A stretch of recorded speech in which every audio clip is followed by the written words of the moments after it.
Assalamualaikum warahmatullahi wabarakatuh. Alhamdulillahi rabbil alamin, wa bihi nasta'in ala umurid dunya waddin. Wassalatu wassalamu ala sayyidina Muhammadin wa ala alihi wa sahbihi wa ummatihi ajma'in. At-tahiyyatul mubarakatus salawatut thayyibatu lillah. Assalamu alayka ayyuhan nabiyyu wa rahmatullahi wa barakatuh. Assalamu alayna wa ala ibadillahi sholihin. Ashhadu an la ilaha illallah wa ashhadu anna Muhammadar Rasulullah, amma ba'du. Hadirin bapak-bapak dan ibu-ibu yang dirahmati Allah Subhanahu wa taala, pertama-tama marilah kita bersyukur kepada Allah yang telah menjadikan kita sebagai orang-orang yang beriman. Orang yang beriman tentunya akan banyak ujian, karena tidak akan pernah meningkat iman seseorang tanpa adanya ujian. Dan alhamdulillah kita dijadikan umat Nabi Muhammad SAW. Padahal tidak pernah melihat wajah beliau, tidak pernah melihat indah bagaimana akhlak beliau, kita pun tidak paham dengan bahasa beliau. Namun alhamdulillah dipilih oleh Allah menjadi umat Nabi Muhammad SAW. Ketika malaikat dikatakan, wahai para malaikat, hebat umat Nabi Muhammad, mereka punya berbagai macam keistimewaan. Di antaranya nanti bulan Ramadan kita dikasih namanya satu malam yang bisa membandingi 1000 bulan, yaitu Lailatul Qadar.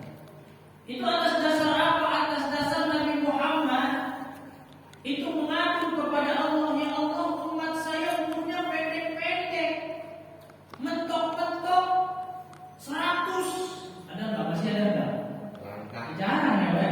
1000 banding 1. Mentok-mentok umat saya paling umurnya 70 udah paling tua, 60 sudah banyak yang terasa, 50 udah harus jaga-jaga. Itu umat saya, ya Allah. Kalau umat-umat zaman dahulu umurnya sampai 1000 tahun, sampai 500 tahun, maka ibadah mereka lebih banyak daripada ibadah umatku. Kemudian kata Allah, tenang Muhammad, akan aku datangkan satu malam yang apabila umatku beribadah di malam tersebut akan membandingi ibadah selama 1000 bulan. Alhamdulillah. Ada kanjeng Nabi senang adanya Allah memberikan malam Lailatul Qadar. Mudah-mudahan nanti Ramadan kita dapat. Amin ya rabbal alamin. Salawat dan salam semoga tercurah kepada baginda alam, Nabi besar, Nabi mulia, Nabi Muhammad sallallahu alaihi wasallam. Semoga di akhirat kita diakui sebagai umatnya. Amin. Allahumma amin. Hadirin bapak-bapak, ibu-ibu, para jamaah yang dimuliakan Allah Subhanahu wa taala. Ini cepat aja ya. Ini termasuk minggu terakhir buat taklim saya, karena bulan depan sudah Ramadan. Masih ada Ramadan taklim ini? Udah nggak ada. Tarawih. Ada kultumnya di sini. Sabtu Minggu doang kan? Sabtu Minggu. Hampir sekarang semua masjid, mushola, kultumnya cuma ada Sabtu Minggu. Kenapa? Ngikutin zaman corona. Ya, karena zaman corona dulu memang tarawih juga nggak ada. Sekarang katanya Sabtu Minggu. Kenapa Sabtu Minggu? Karena Senin nggak ada jamaahnya katanya. Selasa nggak ada jamaahnya. Padahal mah kultum aja kayak zaman dulu. Ya kan? Ya. Tapi zaman sekarang enggak. Kultumnya Sabtu Minggu. Semua masjid yang masuk ke saya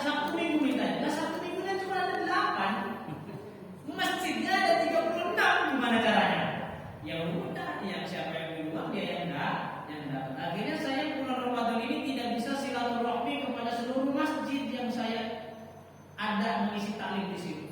Karena begitu mentok. Ini minta Sabtu, ini minta Minggu, ini minta Sabtu, ini minta Minggu. Sama subuhnya juga. Subuhnya minta Minggu, subuhnya minta Sabtu. Ya udah. Jadi Ramadan ini tidak bisa bersilaturahim seperti Ramadan zaman dulu. Dulu Ramadan 27 hari itu keliling bener-bener. Masjid ini, tak besok masjid itu, tak besoknya lagi ke masjid mana, tak besok sampai hampir dapat semua majelis kita. Tapi sekarang enggak, 4 majelis yang dapat atau 8 majelis. Tapi mudah-mudahan keistiqomahannya tidak dikurangi dan keberkahannya selalu berlimpah dari Allah Subhanahu wa taala. Amin ya rabbal alamin. Ini kita mau cerita aja bulan Ramadan. Ketika itu malaikat sering protes kepada Allah Subhanahu wa taala. Malaikat bilang, "Ya Allah, itu manusia yang Kau ciptakan sehari-harinya hidupnya cuma maksiat aja. Mulutnya gak berhenti dari ngomongin aib orang. Pikirannya tidak berhenti dari berprasangka buruk kepada orang. Hatinya diisi dengan iri, dengki, kesombongan, kebanggaan, sifat ria, ingin terpuji. Itu isinya manusia ya Allah." Sampai sekarang Pak, malaikat itu masih protes dengan penciptaan manusia. Sampai sekarang. Karena ketika manusia belum diciptakan oleh Allah, malaikat sudah bilang dulu kepada Allah, "Qalu ataj'alu fiha may yufsidu fiha wa yasfikut dima." Ya Allah, apakah Engkau akan menciptakan makhluk yang berbuat kerusakan di bumi dan akan saling membunuh di bumi? Terus jawabannya Allah gimana? Enggak. Apakah dilawan argumennya malaikat? Tidak, Allah cuma bilang qala inni a'lamu ma la ta'lamu. Udah, saya yang lebih tahu daripada kalian, kata Allah. Jadi enggak dijawab apa-apa. Cuma setelah Nabi Adam jadi oleh Allah wa 'allama Adamal asma'a kullaha tsumma 'aradahum 'alal malaikah. Ketika Nabi Adam sudah dijadikan oleh Allah, diinstal dengan ilmu, akhirnya suruh membuktikan kepada malaikat. Apa malaikat kata? Subhanaka la ilma lana illa ma 'allamtana innaka antas samiul alim. Malaikat nyerah, oke nyerah, saya lebih tidak tahu daripada manusia. Tapi ya Allah, manusia itu pasti hidupnya akan penuh dengan kemaksiatan. Makanya Allah, kalau ada manusia kayak kita nih, alhamdulillah, nah semoga husnul khotimah. Ada orang maghrib kumpul di musola, duduk thalaqul ilmi. Ada orang maghrib jamaah di musola. Itu Allah selalu woro-woro, selalu mengumumkan kepada malaikat, "Hei para malaikat, lihat yang kau sangka manusia bermaksiat, lihat maghrib hari ini. Ada di sana di tengah-tengah perkampungan, di sebuah musola, mereka masih tinggal tetap di dalamnya untuk thalaqul ilmi. Lihat mereka." Malaikat nongol akhirnya ngeliatin kita, Pak Bu. Oh iya ya, ada orang yang lagi ngaji, kata malaikat. Berarti nggak semua manusia berbuat maksiat. Kalau ada orang sholat, Allah juga panggil malaikat, "Lihat tuh hambaku sedang sujud kepada aku." Allah selalu ingin membuktikan bahwa manusia pun mampu taat kepada Allah Subhanahu wa ta'ala. Tapi ada terus malaikat protes aja, Pak. Katanya manusia itu buat perbuatannya dosa mulu, korupsi perbuatannya manusia, zina perbuatannya manusia, nyolong perbuatannya manusia, membunuh perbuatannya manusia, berantem perbuatannya manusia. Iblis dosanya cuma satu. Apakah pernah iblis membunuh? Apakah pernah iblis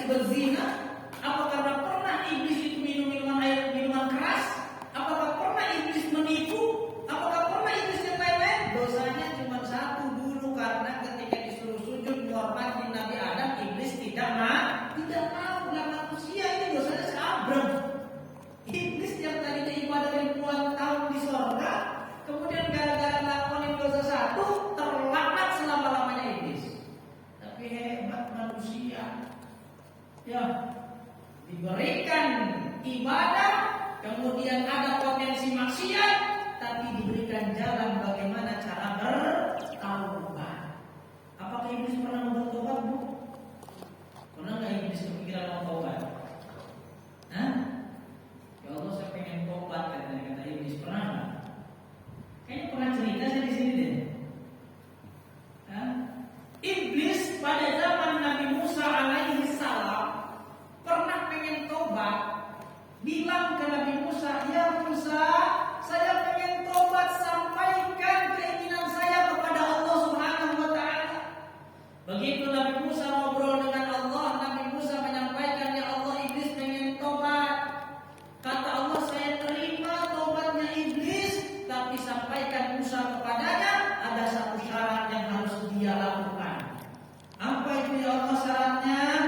Kata Allah, cari kuburnya Nabi Adam, sujud di depan kuburannya Nabi Adam. Karena ketika itu dia cuma dosanya satu, tidak mau sujud kepada Nabi Adam. Sekarang cari kuburannya di mana dan sujudlah di depan kuburan Nabi Adam, bukan karena menyembah, tapi karena menghormati Nabi Adam. Disampaikan sama Nabi Musa.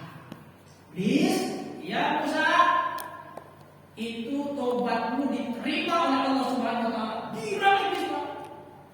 Alhamdulillah, tobat kita diterima, teman-teman. Udah nggak usah ada tentara, nggak usah ada angkatan laut, nggak usah ada polisi, nggak usah ada KPK. Udah iblis tobat, Pak. Udah nggak ada lagi yang namanya kejahatan, nggak ada lagi yang namanya kemaksiatan. Iblis tobat pada zaman Nabi Musa alaihissalam dan diterima tobatnya oleh Allah.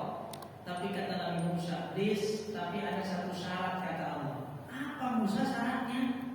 Enteng bagi kamu, kata Nabi Musa. Oke, akan saya lakukan Musa. Cari kuburannya Nabi Adam, kamu sujud di depan kuburan Nabi Adam. Iblis aba wastakbaru, kedua kalinya iblis menentang. Tidak mau. Lam asjud hayyan, ketika hidup saja saya tidak menghormat kepada Nabi Adam, apalagi Adam sudah jadi bangke, boro-boro saya mau sujud kepada Nabi Adam. Gak usah hidup. Akhirnya ya polisi tetap ada pendaftarannya, ada pendaftarannya. Karena iblis ternyata ketika diterima tobatnya oleh Allah, diberikan syarat berhormat Nabi Adam, iblis tidak mau. Itu kesombongan. Tapi dosanya itu aja, karena nggak mau hormatin Nabi Adam.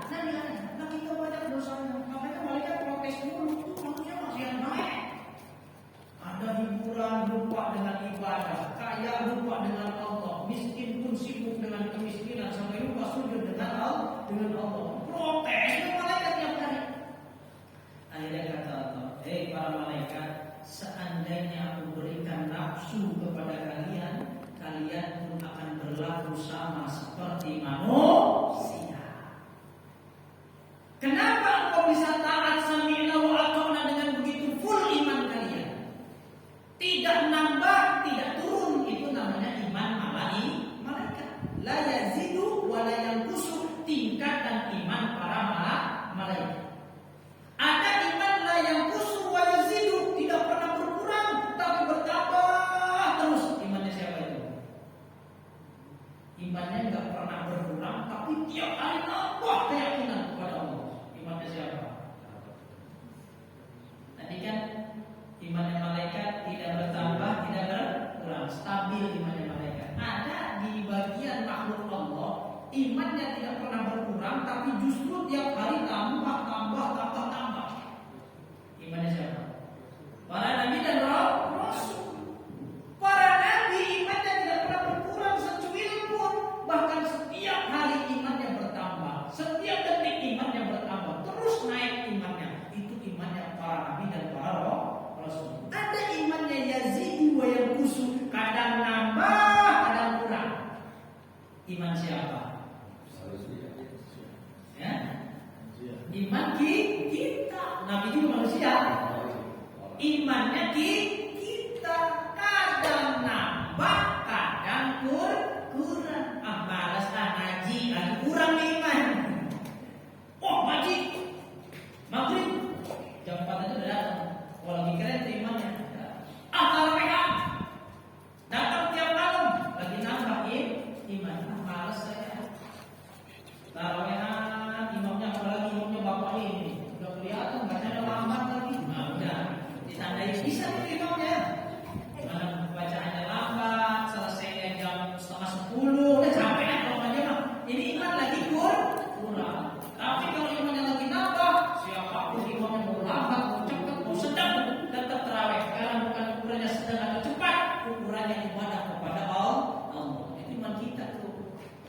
Lagi punya duit, semangat ibadah kadang-kadang.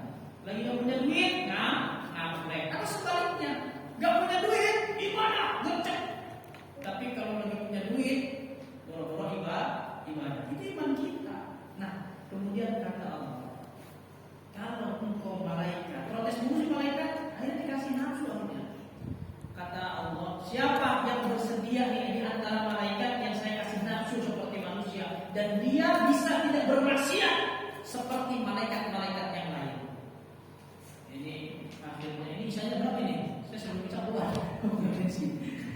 Setelah sih sayanya, yang berapa Pak? 15. 19? Oh masih lama, alhamdulillah ya, lumayan ya. Ya saya mau mengucapkan terima kasih dulu Pak ke orang-orang yang hadir di TikTok saya. Terima kasih sudah ngasih hadiah banyak ya sama saya, semoga barokah. Jadi kuotanya bermanfaat. Dia kasih hadiah itu, ngasih permen, ngasih bunga mawar, itu nilainya ada duitnya. Ya, kalau di TikTok ada duitnya, langsung ada duitnya. Sampai seberapa? Paling kalau sekian dolar gitu. Kecuali dia ngasih paus berapa? Istilahnya dia paus 3 juta. Kalau dia ngasih gambar paus ya berarti saya dapat duit 3 juta. Besok pakai langsung cair. Benar ada. Ya. Nah itu akhirnya ada 2 malaikat yang dipilih oleh Allah. Hei para malaikat, mana malaikat yang paling soleh? Mana malaikat yang akan kalian ajukan kepada aku? Kata Allah. Akhirnya dipilihlah malaikat Harut dan Marut. Pernah dengar? Pernah dengar kan? Cerita Babilonia. Ya, Harut wa Marut di Babila Haruta wa Marut. Cerita di negara Babilonia pernah ada 2 malaikat yang diturunkan oleh Allah yang diberikan nafsu oleh Allah Subhanahu wa taala. Kan malaikat itu punya nafsu. Tapi 2 malaikat itu dimasukin nafsu oleh Allah. Jajal pengen tahu malaikat yang suka protes kalau malaikat yang suka maksiat. Kalau sekarang malaikat yang dikasih nafsu, bisakah seperti malaikat yang lain? Begitu malaikat Harut turun di bumi, ketemu sama perempuan cantik, baru ketemu satu perempuan cantik. Saking cantiknya tuh perempuan, malaikat tergoda.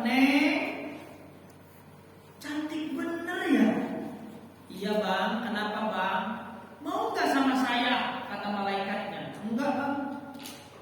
Kalau abang mau sama saya ada syaratnya bang. Syaratnya apa? Syaratnya abang harus bunuh orang. Kata si perempuan itu. Saking pengennya sama perempuan itu, saking cantiknya molek, mulus badannya, malaikat jadi membunuh manusia. Oke, kalau itu mau membunuh, gampang saya bunuh orang. Akhirnya dibunuh oleh malaikat Harut Marut. Dosa pertama malaikat terpencut sama perempuan, jadi berani membunuh. Begitu selesai membunuh, itu malaikat datang ke perempuan tadi. Udah saya bunuh tuh orang. Mau nggak sekarang kamu sama saya? Kata si nengnya, nggak mau sebelum kamu menzinahi perempuan lain. Akhirnya permintaan perempuan itu dituruti semuanya. Tuh malaikat kalau dikasih nafsu sama kayak kita ternyata susah mengendalikan hawa nafsu. Malaikat protes, inilah orang gak punya nafsu. Tuh manusia punya maksiat dulu, perbuatannya begini. Ya dia kata Allah, ya udah sini saya pilih 2 malaikat yang saya kasih nafsu jajal kuat apa enggak hidup seperti manusia, tapi dia jangan bermaksiat. Makanya kalau ada manusia rajin ibadah itu dengan lahir malaikat. Alhamdulillah. Kalau istiqomah itu khairun min alfi karam, lebih baik daripada 1000 kemuliaan yang lain. Masya Allah. Akhirnya setelah itu semua permintaan perempuan itu dituruti oleh kedua malaikat tersebut, dan permintaan terakhirnya apa? Permintaan terakhirnya adalah diajarkan ilmu sihir. Makanya di Quran malaikat Harut dan Marut terkenalnya adalah penyebar ilmu sihir. Tapi padahal nanti ada tuh di surat apa? Surat An-Naml kalau nggak salah. Ini cek aja baca kisahnya. Jadi saya sedikit saja ya, karena saya ingin fokus kepada nafsunya, bukan kepada cerita sihirnya. Kalau ini mau lengkap lagi silakan buka suratnya itu ya, tentang Nabi Sulaiman yang dituduh Nabi Sulaiman mengajarkan sihir, padahal bukan Nabi Sulaiman yang mengajarkan sihir. Akhirnya perempuan itu minta diajarkan sihir agar bisa terbang dari planet bumi ke planet yang lain. Diajarkanlah ilmu terbang oleh malaikat Harut Marut. Dan terbanglah itu si perempuan menclok di planet Venus. Nah, ini beliau si perempuan ini menclok di planet Venus. Nama perempuan itu siapa? Nama perempuan itu sama dengan nama planet Venus dalam bahasa Arab. Apa sih Ustaz? Caranya di Google. Ya. Apa nama perempuan itu? Malaikat Venus orang Arab nyebutnya apa? Nyebutnya Zuhroh. Nah itu nama perempuan itu Zuhroh, namanya Siti Zuhroh. Makanya Venus itu sekarang bahasa Arabnya Zuhroh, planet Zuhroh, karena ada manusia yang pernah terbang ke sana dan gak balik-balik lagi. Mungkin bisa jadi punya anak di sana kali. Cuman gak tahu itu Allah alam bisawab. Karena ceritanya begitu di beberapa riwayat si Harut dan Marut itu mengajarkan ilmu terbang.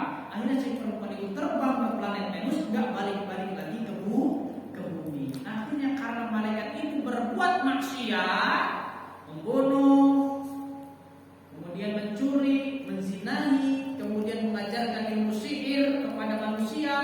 Akhirnya malaikat Harut dan Marut itu karena tidak bisa mengendalikan hawa nafsu, sampai hari kiamat digantung antara langit dan laut. Jadi ada di antara langit dan laut, digantung sampai hari kiamat. Tuh, ini cerita ini kemana efeknya? Efeknya adalah kita sebagai manusia dititipi dua perangkat oleh Allah. Yang pertama perangkat disebut akal, yang kedua perangkat disebut nafsu. Ketika akal diciptakan oleh Allah Subhanahu wa taala, ditanya ya aklu man ana wa man anta, wahai akal, siapa aku dan siapa kamu?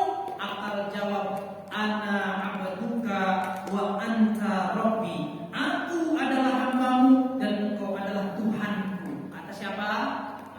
Kata akal. Kemudian Allah menciptakan nafsu. Jadilah nafsu. Ditanya oleh Allah, ya nafsu man ana wa man anta, siapa aku dan siapa kamu? Nafsu jawab, ana wa ana, anta wa anta. Elu gue, kita gak ada urusan. Itu jawab kalau Gusti Allah koyo ngono. Sopan perbuatan?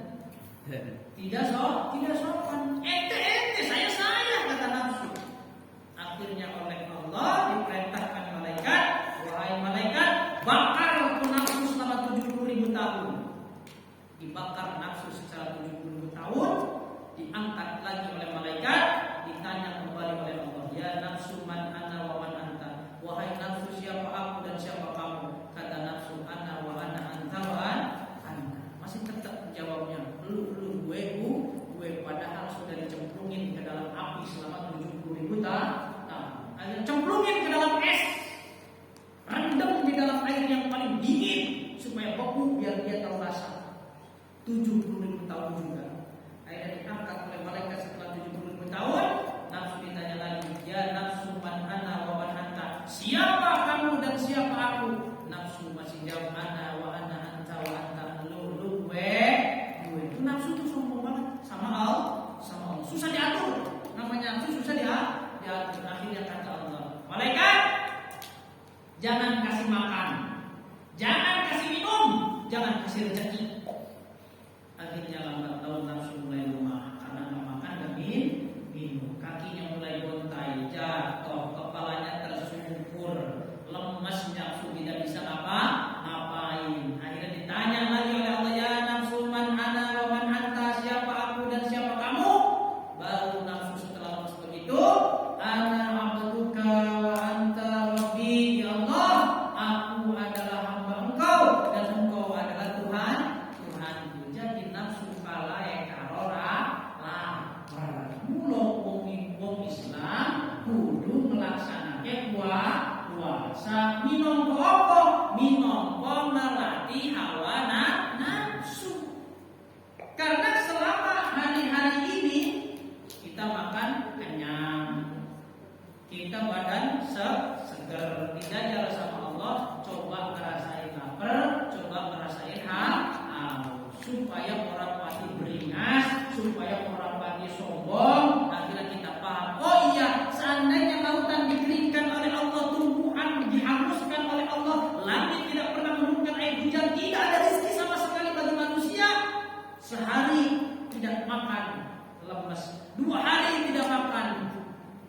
mulai 3 hari tidak makan, dehidrasi, bahkan bisa pingsan. Manusia kekuatannya kalau nggak dikasih makan minum 3 hari doang kok, nggak bakal lama-lama mati kalau tidak ada asupan. Makanya selama kita dikasih rezeki oleh Allah, makan, minum, tempat tinggal, tidur, istirahat, itu nikmat besar. Makanya kenapa orang yang berbuka puasa begitu minum doang baru minum, Allahumma laka sumtu wa bika amantu wa ala rizqika aftartu bi rahmatika ya arhamar rahim. Kelak dia langsung alhamdulillah. Alhamdulillah ya Allah, nikmat, padahal baru minum. Coba sekarang udah 2 jam minum mixer, udah minum jelly water, udah minum macam-macam, tapi belum ada syukurnya. Kenapa? Sangkanya biasa itu didapat. Betul teman-teman? Karena hal-hal yang biasa, minum hal biasa, makan hal biasa. Tapi kalau sudah tidak nemu minum dan makan seharian, begitu nemu baru air minum saja, kita sudah akan bersyukur kembali kepada Allah. Istilahnya bulan puasa itu supaya takwa kita bertambah kepada Allah Subhanahu wa Ta'ala. Cuma nggak bisa panjang-panjang ceritanya, dan itu alhamdulillah udah tuntas lah 95%-nya, ya. Karena apa? Kalau kita cerita nafsu, pernah saya cerita dulu di sini, nafsu kan ada 4, ya. Pernah saya cerita nafsu lawamah. Itu nafsu biologis, kepengenan perempuan yang cantik, kepengenan makanan yang enak, itu biologis. Itu lambangnya hitam, kalau kita merem ada kelihatan hitam. Nah, itu nafsu lawamah. Ada nafsu namanya nafsu sufia, itu duniawi. Nafsu duniawi, pengen mobil mewah, rumah megah, ya, banyak duit, baju mahal, pengen kehormatan. Nah, itu namanya sufia. Kalau kita merem, itu titik-titik warna kuning ada dalam diri kita. Yang ketiga namanya nafsu ammaroh. Kita kesinggung sedikit marah, sama bini marah, sama laki marah, sama anak marah, sama murid marah, sama atasan marah, sama bawahan marah. Itu kalau kita merem ada warna merah semburan, ya. Di belakang itu warna hitam, kemudian kuning titik-titik banyak, kemudian di depannya ada warna merah. Itu namanya nafsu amarah. Amarah kita emosional namanya. Tadi lawamah itu biologis, sufia itu duniawi, kemudian amarah itu adalah emosional. Ada yang keempat, nafsu yang diridhoi oleh Allah, yaitu nafsu mutmainnah. Ini nafsu spiritual. Yang ngajak kita ngaji ke sini namanya nafsu mutmainnah. Yang ngajak nanti kita sholat tarawih namanya nafsu mutmainnah. Maka dipanggil oleh Allah, ya ayyatuhan nafsul mutmainnah, irji'i ila rabbiki radiyatan mardiyah fadkhuli fi ibadi wadkhuli jannati. Wahai nafsu jiwa-jiwa yang tenang, ini yang dipanggil oleh Allah, masuklah ke dalam golongan hambaku, masuklah ke dalam surgaku. Mudah-mudahan nafsu mutmainnah kita dominan untuk kita, untuk selalu berada dekat-dekat dengan Allah Subhanahu wa Ta'ala. Jangan terjebak di nafsu lawamah, nanti alamnya alam hitam. Jangan terjebak di nafsu amarah, alamnya alam merah, terbakar nanti di alam barzakh, akan dibakar oleh Allah.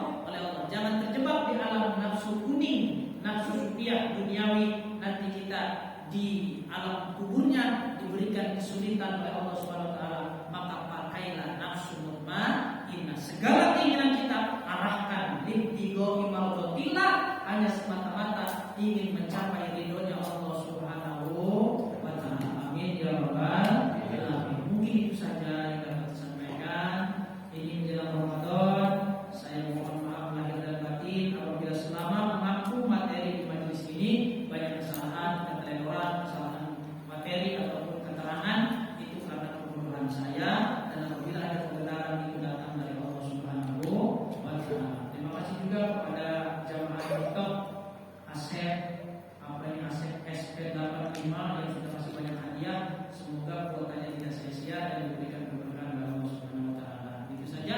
Allahumma fiqh ila thoriq. Assalamualaikum warahmatullahi wabarakatuh. Waalaikumsalam warahmatullahi wabarakatuh. Subhanallahumma wa bihamdika asyhadu an la ilaha illa anta astaghfiruka wa atubu ilaik.